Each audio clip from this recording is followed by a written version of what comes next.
Welcome to 99 TV. నేను ప్రియాంక. ప్రస్తుతం ప్రపంచ దేశాలన్నీ తమ భద్రతకు అత్యంత ప్రాధాన్యమిస్తున్నాయి. ఆధునిక యుద్ధాల స్వరూపం పూర్తిగా మారిపోయింది. ఒకప్పుడు భూభాగాలపై సైన్యాలను మోహరించి యుద్ధాలు జరిగేవి.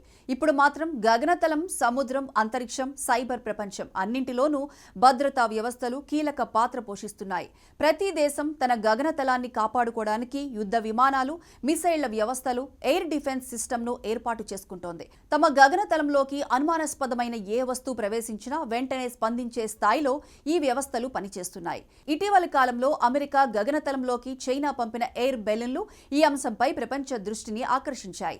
ఆ బెలూన్లు కేవలం వాతావరణ పరిశోధన కోసమేనని చైనా చెప్పినా అమెరికా మాత్రం అవి గూఢచర్యానికి సంబంధించినవేనని భావించింది. ఫలితంగా తన గగనతల రక్షణ వ్యవస్థను ఉపయోగించి ఆ బెలూన్లను కూల్చివేసింది. ఈ సంఘటన ఒక విషయం స్పష్టంగా చెప్పింది. ఒక దేశం తన గగనతల భద్రత విషయంలో ఎంత కఠినంగా వ్యవహరిస్తుందో ప్రపంచానికి అర్థమయ్యేలా చేసింది. ఇలాంటి పరిస్థితుల్లోనే వెనుజులా అంశం చర్చకు వస్తోంది. వెనుజులాకు కూడా బలమైన సైన్యం ఉంది, గగనతల రక్షణ వ్యవస్థ ఉంది. అలాంటప్పుడు అమెరికా యుద్ధ విమానాలు ఆ దేశ గగనతలంలోకి వస్తే ఎలా సాధ్యమవుతుంది అనే ప్రశ్నలు రాజకీయ వర్గాల్లో, సామాన్య ప్రజల్లో వినిపిస్తున్నాయి. అయితే ఇలాంటి అంశాలను నేరుగా నిజమని చెప్పడం కంటే అవి ఎలా పుట్టుకొస్తాయో, వాటి వెనుక ఉన్న రాజకీయ కోణం ఏమిటో అర్థం చేసుకోవడం ముఖ్యం. అంతర్జాతీయ రాజకీయాల్లో బలమైన దేశాలు తమ ప్రయోజనాల కోసం ఇతర దేశాల్లో జోక్యం చేసుకున్న సందర్భాలు చరిత్రలో చాలానే ఉన్నాయి.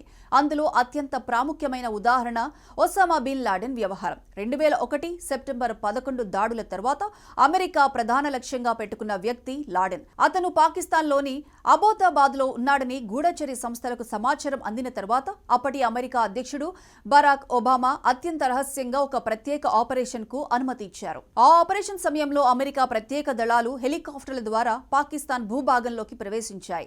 ఇది పాకిస్తాన్ గగనతల ఉల్లంఘన కిందే వస్తుంది. అయినా ఆ ఆపరేషన్ ఎలాంటి అంతరాయం లేకుండా పూర్తవడం వెనుక పాకిస్తాన్ సైన్యం, గూఢచర్య సంస్థల పాత్ర ఉందనే అనుమానాలు అప్పుడే వ్యక్తమయ్యాయి. అధికారికంగా పాకిస్తాన్కు ముందుగా తెలియదని చెప్పినా ప్రపంచ దేశాలు మాత్రం ఆ వాదనను పెద్దగా నమ్మలేదు. ఫలితంగా లాడెన్ హతమయ్యాడు. ఆ తర్వాత అతని మృతదేహాన్ని సముద్రంలో సమాధి చేసినట్లు అమెరికా ప్రకటించింది.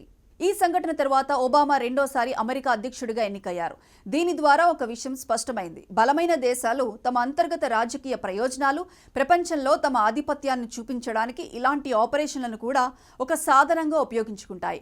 ఉగ్రవాదంపై వ్యతిరేక పోరాటం అనే పేరుతో మొదలైన ఈ చర్యలు కాలక్రమంలో అమెరికా విదేశాంగ విధానంలో కీలక భాగంగా మారాయి. ఇదే నేపథ్యంలో వెనుజులా విషయంలో కూడా అనేక వాదనలు వినిపిస్తున్నాయి. వెనుజులా అధ్యక్షుడు నికోలస్ మదురోపై అమెరికా తీవ్రమైన విమర్శలు చేస్తోంది. మానవ హక్కుల ఉల్లంఘనలు, ప్రజాస్వామ్య విలువల నాశనం, డ్రగ్ ట్రాఫికింగ్ వంటి ఆరోపణలు అమెరికా తరచూ చేస్తూ వచ్చింది. కొన్ని సందర్భాల్లో మదురోపై అరెస్ట్ వారెంట్లు, న్యాయ చర్యల గురించి కూడా అమెరికా ప్రకటించింది. అయితే ఇవన్నీ రాజకీయ ఒత్తిడి సాధనలా లేక నిజంగా చట్టపరమైన చర్యలా అనే అంశంపై అంతర్జాతీయంగా భిన్నాభిప్రాయాలు ఉన్నాయి. ప్రపంచ రాజకీయాల్లో ఇలాంటి ప్రచారాలు ఎందుకు వస్తాయంటే బలమైన దేశాలు తమకు అనుకూలంగా కథనాలను ప్రచారం చేయించుకోవడం ఒక ప్రధాన కారణం. మీడియా, గూఢచర్య సమాచారం, రాజకీయ ప్రకటనలు ఇవన్నీ కలిసి ఒక ప్రత్యేకమైన అభిప్రాయాన్ని ప్రజల్లోకి తీసుకువెళ్తాయి. వెనుజులా విషయంలో కూడా అమెరికా సామ్రాజ్యవాద ధోరణి, వనరులపై ఆధిపత్యం, లాటిన్ అమెరికా ప్రాంతంలో తన ప్రభావాన్ని కొనసాగించాలనే ప్రయత్నాలే కేంద్రంగా ఉన్నాయని విమర్శకులు అంటున్నారు. లాడెన్ను అంతం చేయడం ఒక ఉగ్రవాద చర్యకు ప్రతిగా జరిగిన ఆపరేషన్ అని అమెరికా చెప్పింది. కానీ అదే సమయంలో ఇతర దేశాల సార్వభౌమత్వాన్ని ఉల్లంఘించడం ఎంతవరకు సమంజసం అనే ప్రశ్నలు కూడా వచ్చాయి.